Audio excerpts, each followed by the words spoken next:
Olá, tudo bom? Seja bem-vindo a mais um episódio do Livro de Mórmon Comentado. Estou muito animado por ter você aqui mais uma vez nos acompanhando. Hoje vamos ter um estudo bem especial em 1º Nef, capítulo 11, versículo 1 ao versículo 20. Vamos poder aprender algumas lições bem importantes e principalmente como podemos aplicar isso em nossas vidas. Vamos também ter o quadro Curiosidades, o quadro Perguntas e Respostas e História de Fé. Vai ser bem especial, vamos poder aprender bastante coisa nesses minutos que vamos passar juntos. É muito bom saber que você está aqui, que você me dá a honra, de ter a sua companhia comigo aqui de forma online para podermos estudar juntos nessa série que é o Livro de Mórmon Comentado. Espero que seu dia esteja bom e que seja ainda melhor após passarmos esse tempo aqui juntos. Convido você a seguir o caminho do discipulado no YouTube, no Facebook, no Instagram e acompanhar outras séries também em nosso canal que serão divulgadas nos próximos dias. Curtir, se inscrever, enfim, participar, comentar. É muito importante a sua participação para que o trabalho possa chegar a mais pessoas, para que mais pessoas possam conhecer o caminho do discipulado. Eu agradeço muito a todo mundo que já está compartilhando, tenho muitos relatos de pessoas que já estão compartilhando no WhatsApp, em grupos no Facebook. Muito, muito obrigado. E assim ajuda a mensagem a chegar a mais pessoas. Então, muito, muito obrigado. Vamos agora iniciar, então, esse episódio de hoje. Muito obrigado por estar aqui. Convido você a ouvir e participar dos outros episódios também, caso você não tenha ainda ouvido. Temos mais episódios já gravados e disponibilizados no canal. Você pode ouvir todos, participar de todos e continue a partir daqui agora acompanhando o nosso conteúdo também, tá bom? Vamos lá, então, vamos iniciar o episódio de hoje. Seja muito bem-vindo.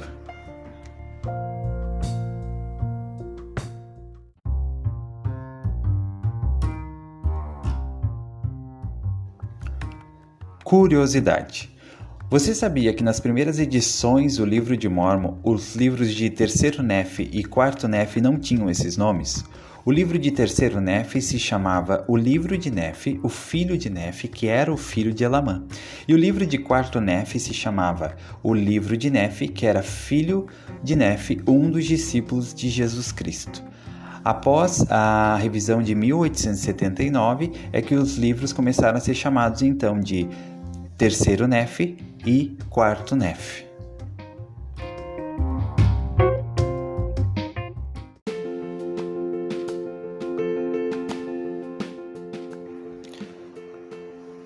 História de Fé.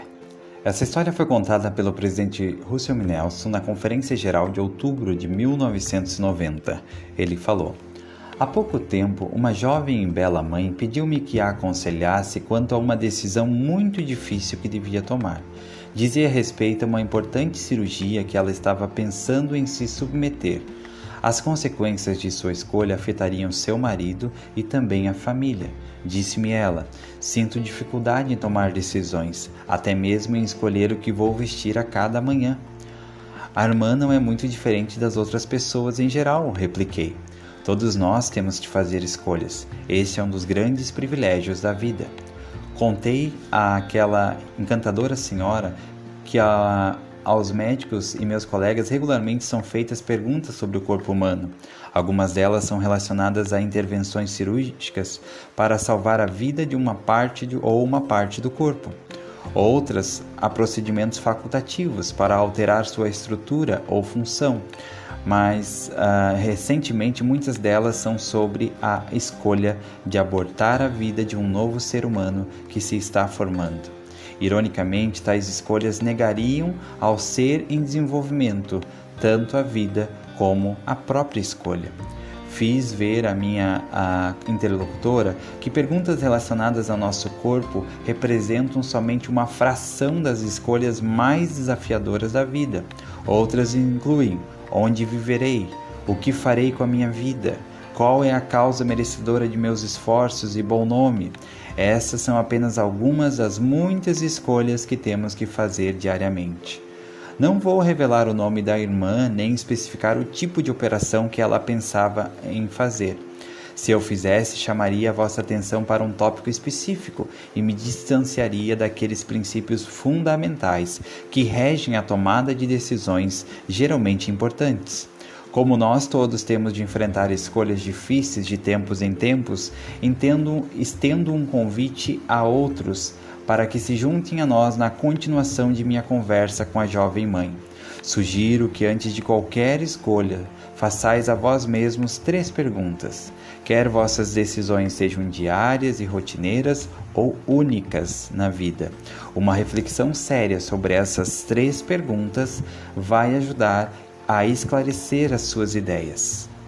Talvez queira ponderar sobre as perguntas sozinha e depois com os seus familiares. As 3 perguntas são: quem sou eu? Por que estou aqui? Para onde vou? Respostas sinceras para essas 3 perguntas farão com que nos lembremos de âncoras importantes e de princípios imutáveis.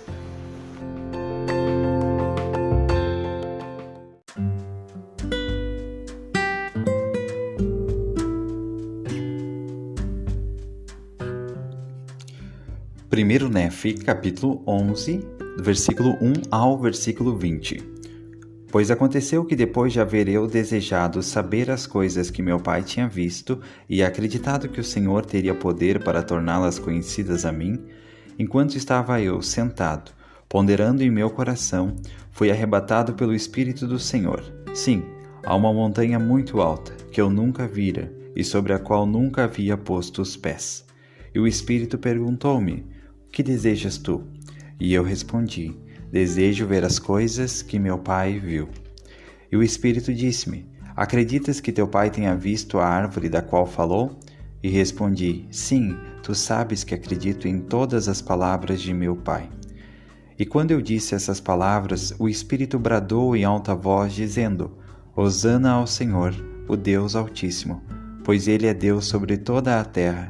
Sim, sobre todas as coisas. E bendito és tu, Nefe, porque acreditas no Filho do Deus Altíssimo, verás, portanto, as coisas que tens desejado.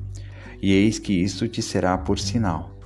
Depois de haveres contemplado a árvore que produziu o fruto do qual teu pai provou, contemplarás também um homem descendo do céu, e tu o verás, e depois de o haveres visto, testificarás que ele é o Filho de Deus. E aconteceu que o Espírito me disse: olha, e eu olhei e vi uma árvore, e ela era semelhante à árvore que meu pai tinha visto, e sua beleza era tão grande, sim, que excedia toda a beleza, e sua brancura excedia a brancura da neve. E aconteceu que, tendo visto a árvore, eu disse ao Espírito: vejo que me tens mostrado a árvore que é mais preciosa do que tudo. E perguntou-me ele: que desejas tu? E disse-lhe eu: saber a interpretação do que vi, pois falei-lhe como um homem fala, porque o vi e tinha a forma de um homem, e sabia não obstante que era o Espírito do Senhor, e ele falou-me como um homem fala a outro homem. E aconteceu que ele me disse: olha, e olhei para vê-lo, e não o vi, porque se havia retirado de minha presença. E aconteceu que olhei e vi a grande cidade de Jerusalém, e também outras cidades, e vi a cidade de Nazaré. E na cidade de Nazaré vi uma virgem que era extremamente formosa e branca. E aconteceu que vi os céus se abrirem, e um anjo desceu, e pondo-se na minha frente, disse: Nefe, que vês tu?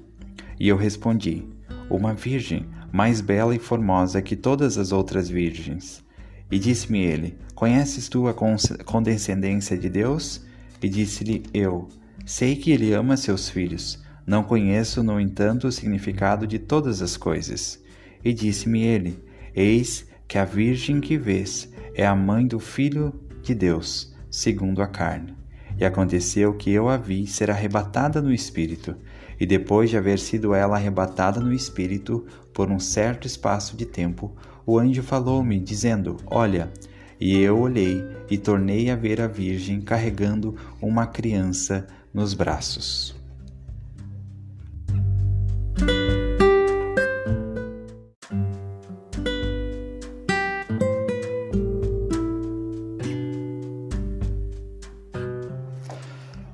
Muito bem, o primeiro comentário de hoje, aqui no capítulo 11, é logo no versículo 1. Temos algumas lições aqui para tirar do versículo 1 do capítulo 11 de 1 Nef. Aqui no versículo 1, Nef nos dá o processo de revelação que ele usava, o processo que ele usava para buscar, para receber revelação.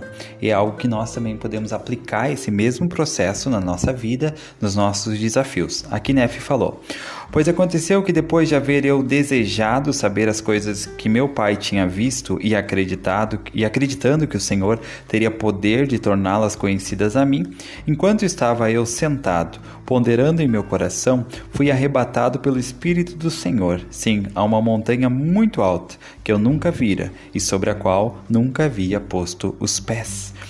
Então aqui Nef dá 3 passos importantes que nós podemos aplicar para recebermos revelação na nossa vida.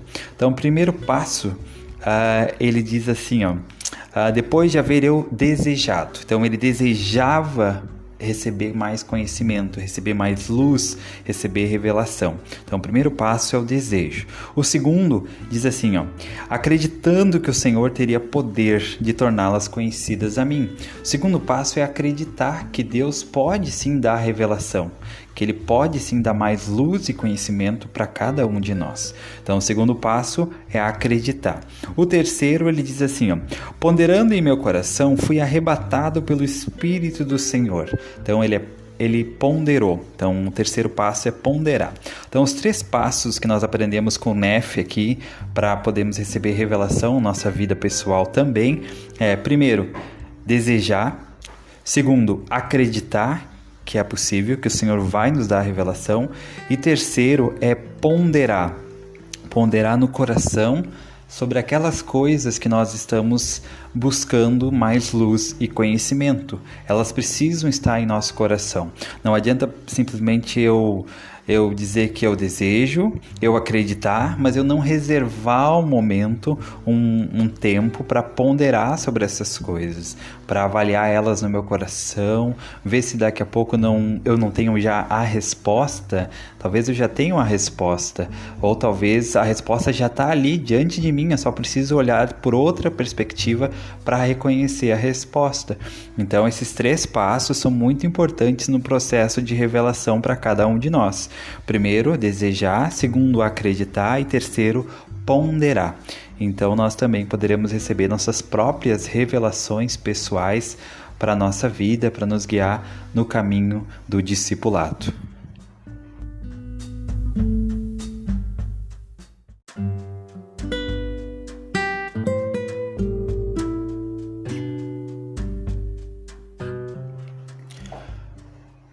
Outra lição importante que podemos tirar aqui nesses versículos também está no versículo 1. É uma outra lição, mas que também está no versículo 1 e por isso eu vou ler de novo para nós podermos identificar essa lição aí que temos a mais no versículo 1 de 1 Nef 11. Diz assim: pois aconteceu que depois de haver eu desejado saber as coisas que meu pai tinha visto e acreditando que o Senhor teria poder de torná-las conhecidas a mim, enquanto estava eu sentado, ponderando em meu coração, fui arrebatado pelo Espírito do Senhor.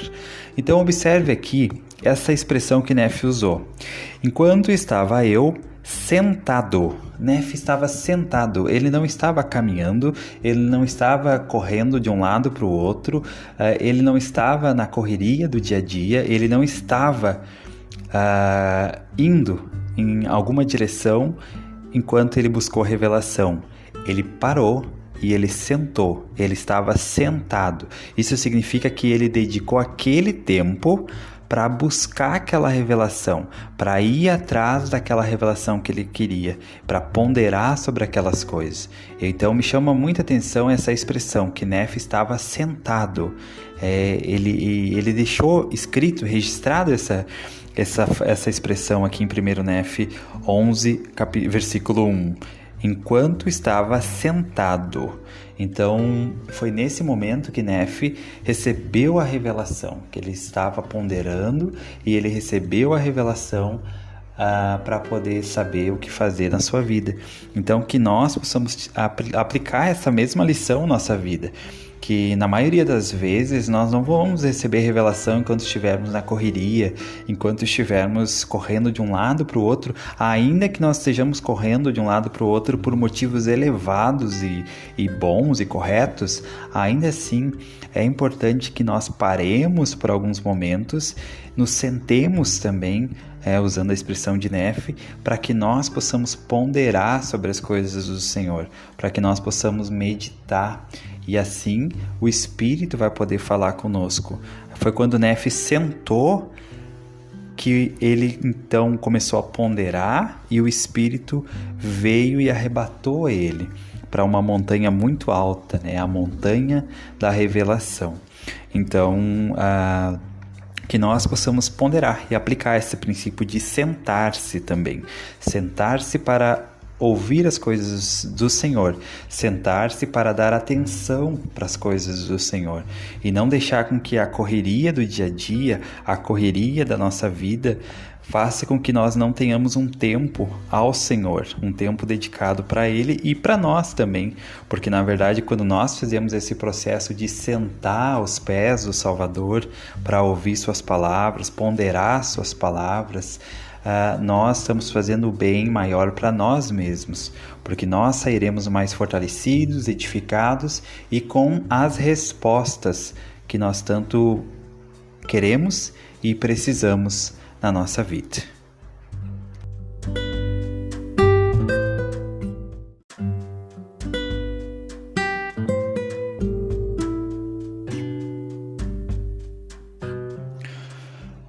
Agora, a próxima lição aqui, comentário que podemos fazer, está no versículo 2, que diz assim, 1 Nefe, capítulo 11, versículo 2, e diz: E o Espírito perguntou-me, que desejas tu? Interessante, né? O Espírito, ele é um membro da Trindade, ele é um Deus, ele conhece todas as coisas, o começo, o meio, o fim, as coisas do passado, do presente e do futuro. Por que o Espírito, conhecendo todas as coisas, perguntou a Nefe o que ele desejava? Será que ele já não sabia o que Nefe desejava? O que Nefe queria? Será que ele não sabia? Na verdade, ele sabia. E esse processo é um processo com que o Senhor age muitas vezes conosco.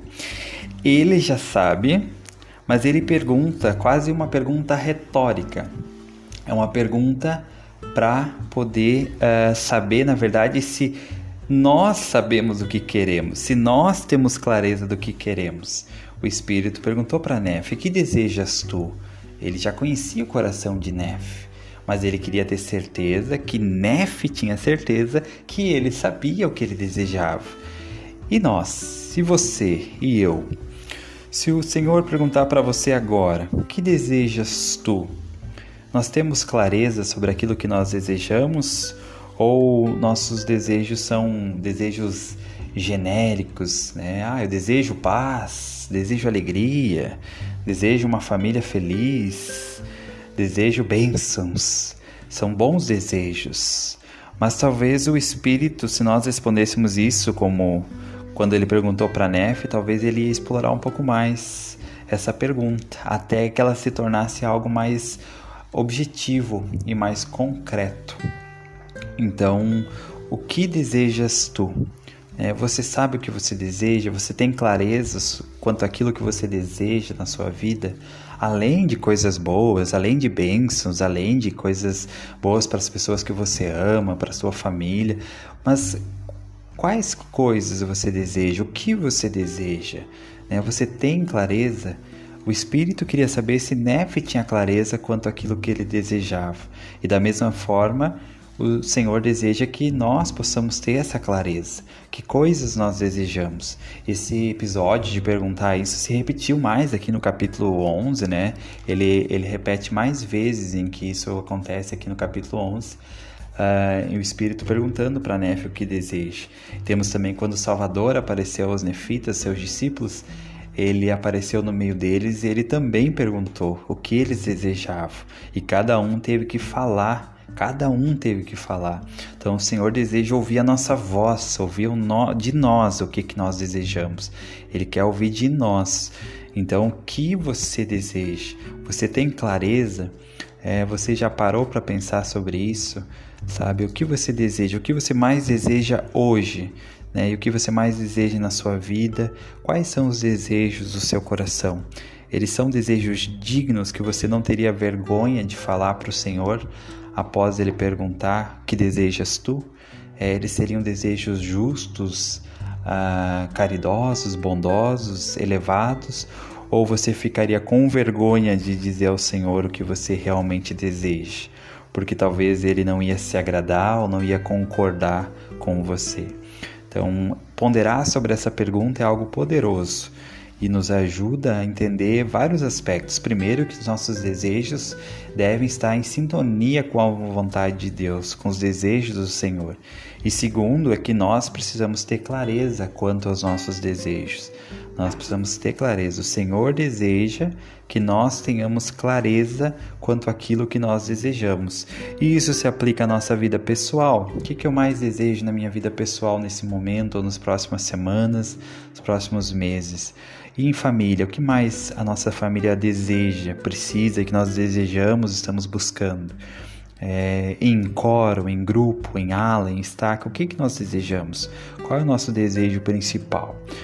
Ter clareza quanto a isso é muito importante para que o Senhor possa nos abençoar de maneira mais direta naquilo que nós realmente desejamos e precisamos. O Senhor deseja essa clareza de nós, porque Ele deseja nos abençoar ainda mais. Então, que nós possamos limpar a nossa visão, limpar nossos pensamentos e ter clareza. O que desejas tu? Pense sobre essa pergunta sendo feita para você. O que desejas tu? Coloque seu nome no final. O que desejas tu? Fernando, Fernanda, João, Maria, Clóvis, Jorge. O que desejas tu? Sabe? Ponderar sobre essa pergunta e ter clareza sobre ela vai ser algo bem especial e vai ser uma boa experiência.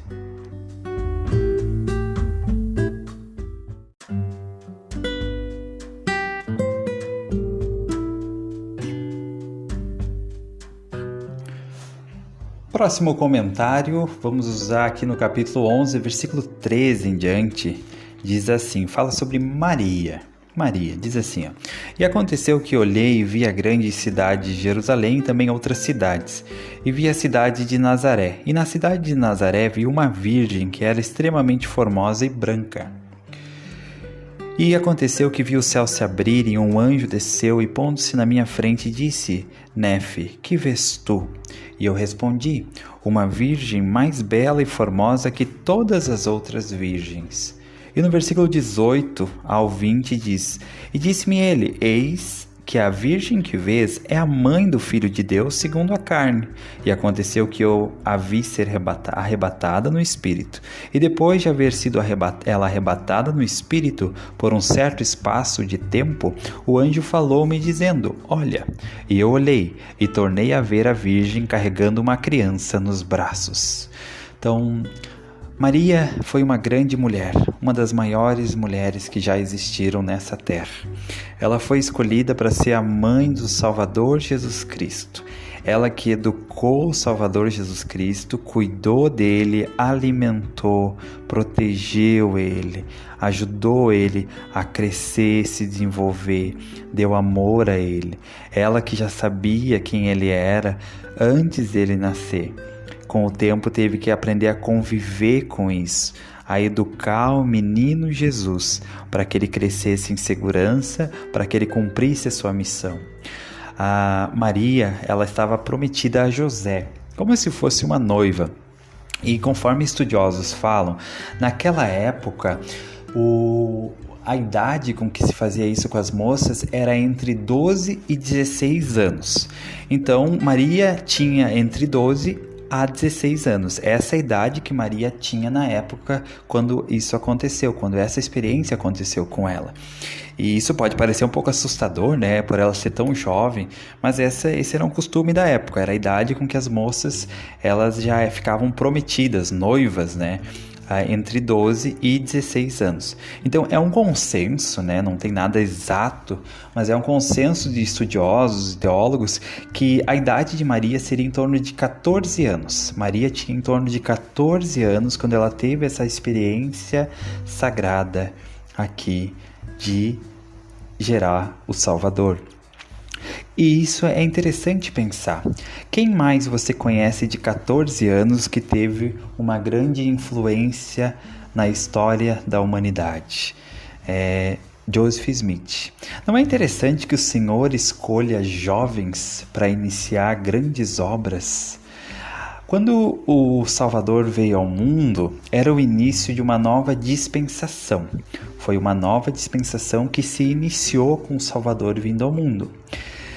Depois da morte do Salvador e seus apóstolos, a igreja foi retirada da terra e a terra caiu em apostasia. Então, em 1820, o Senhor de novo iniciou uma nova dispensação por meio de novo de um jovem de 14 anos. Não é interessante pensar nisso dessa forma, que o Senhor escolheu uma jovem, Maria, de 14 anos, para ajudar a dar início a uma dispensação?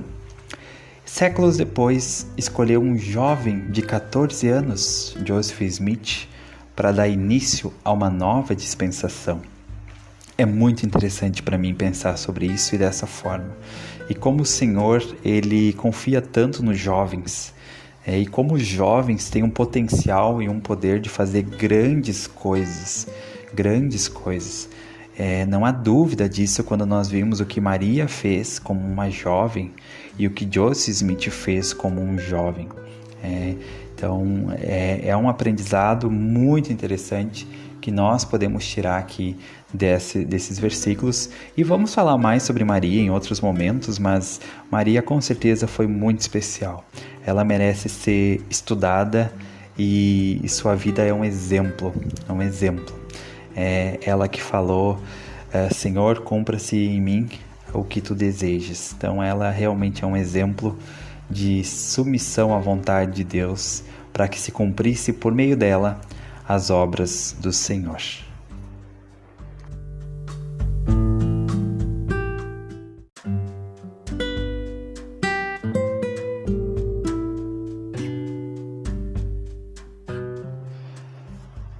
O último comentário de hoje, desse bloco aqui de versículos que estudamos no episódio de hoje, o livro de Mórmon comentado, está no versículo 16 e 17. Nefe segue ali seu diálogo, com o Espírito, recebendo as visões e revelações. Então chega um ponto que ele recebe uma pergunta, diz assim: e conheces tu a condescendência de Deus? Disse-lhe eu: sei que ele ama seus filhos. Não conheço, no entanto, o significado de todas as coisas. Essa palavra condescendência, para mim, sempre foi uma palavra nova. Não é uma palavra que normalmente eu usei ou ouvi em outros lugares que não no livro de Mórmon. Ela talvez confunde com descendência, conhece tua descendência de Deus, mas ela tem um outro significado. Talvez não é nem tão fácil de explicar o significado dela, mas estudando um pouco aqui eu vi que ela significa flexibilidade, tolerância, benevolência e a que eu mais gostei, bondade. Talvez esse seria o significado melhor para esse contexto aqui. Conhece tu a bondade de Deus? Será que nós conhecemos toda a bondade de Deus por nós? Conhecemos toda a tolerância dele por nós? E Nefe respondeu: sei que ele ama seus filhos, não conheço, no entanto, o significado de todas as coisas. Então, que lição maravilhosa, que frase poderosa essa para nós usar em nossos momentos de desafio e dificuldades, quando as coisas acontecem de uma forma que nós não entendemos o porquê que aconteceram dessa forma, o porquê que foi assim, o porquê que tinha que ser assim, que nós possamos lembrar, não conheço o significado de todas as coisas, mas sei que Deus ama seus filhos, sei que Ele me ama, sei que Ele te ama. Então, mesmo quando nossa capacidade de compreender as coisas chegar ao limite e nós não conseguimos mais entender o porquê as coisas estão sendo como são, ainda assim nós podemos ter esse conhecimento, que Deus nos ama. Nós não conhecemos o significado de todas as coisas, mas sabemos que Deus nos ama. E se Ele nos ama, tudo vai ficar bem. Pode ser que demore um pouco mais, pode ser que temos que esperar um pouco mais, mas vai ficar bem no final, porque Ele nos ama. Basta que confiemos nele, façamos sua vontade e depois aguardemos com extrema segurança. a revelação do seu braço e do seu poder na nossa vida. Então, que nós possamos lembrar disso. Podemos não conhecer o significado de todas as coisas, podemos não ter a resposta para todas as perguntas, podemos não saber o porquê de tudo que acontece na nossa vida ou na vida das pessoas que nós amamos, mas nós podemos ter um conhecimento certo e claro. Deus nos ama, Ele nos ama. E se Ele nos ama, tudo que acontece na nossa vida, no final vai ser para o nosso bem. Inclusive as dificuldades, as provações, no final vão ser para o nosso bem de alguma forma. Se nós confiar nele, ele vai transformar todo o sofrimento, toda lágrima em algo positivo no final para cada um de nós. Por que isso? Por que podemos ter essa certeza? Porque ele nos ama. Nós não conhecemos todas as coisas, mas uma coisa podemos ter certeza: Deus nos ama.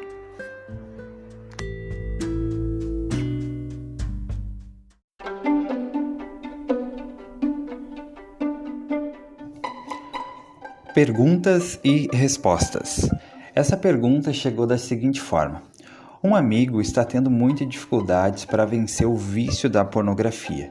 Tem tentado várias ferramentas e acaba sempre voltando ao vício.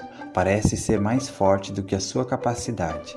De que maneira a leitura do livro de Mórmon pode ajudar esse amigo a se fortalecer para vencer o vício da pornografia? Muito bom, ótima pergunta.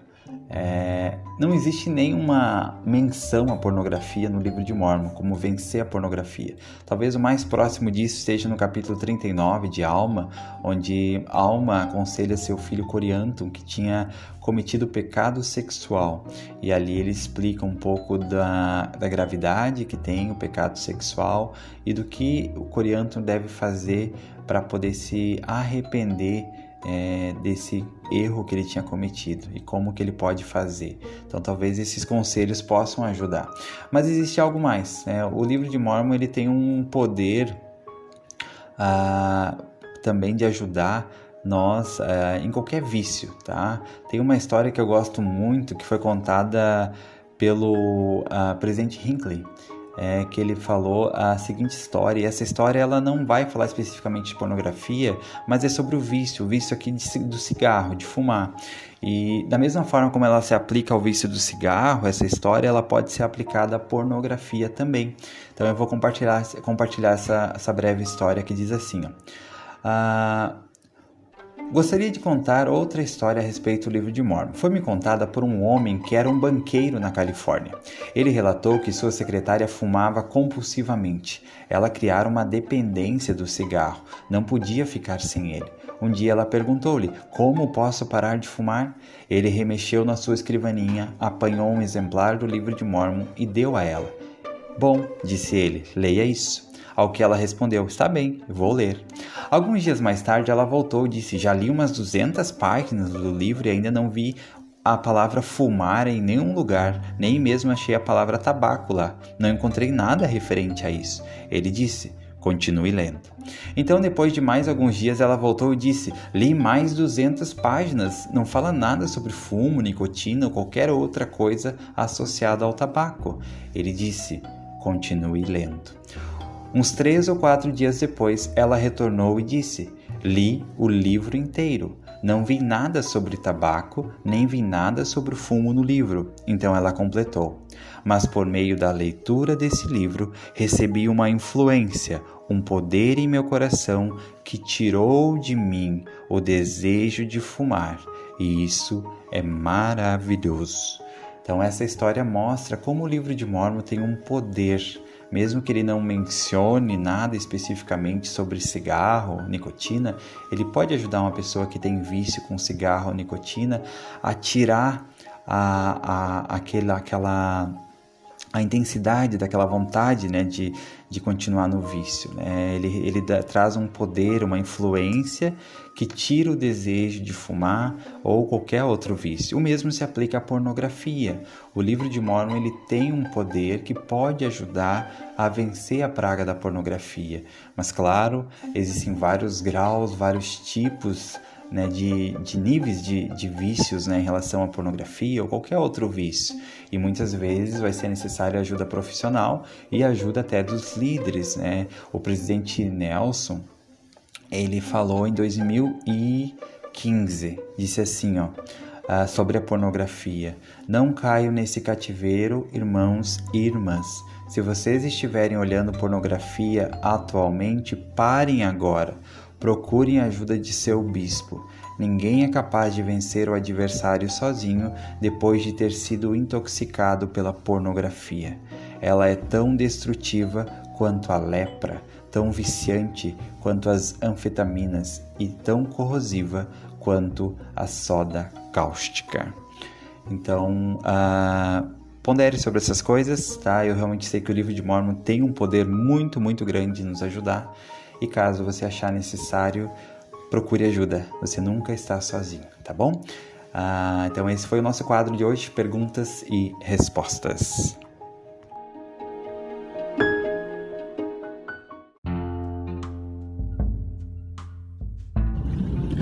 Muito obrigado você por ter acompanhado mais um episódio do Livro de Mórmon Comentado. Espero você no próximo episódio. Convido você a ouvir todos os outros episódios que estão no canal O Caminho do Discipulado. Pode seguir o canal no YouTube. Temos conteúdo também O Caminho do Discipulado no Instagram, no Facebook. Temos um canal no Telegram. Convido você a seguir para receber todos os conteúdos e novidades que vamos disponibilizando no nosso canal, tá bom? Então, muito obrigado. Foi muito bom ter você aqui comigo e obrigado pela sua companhia.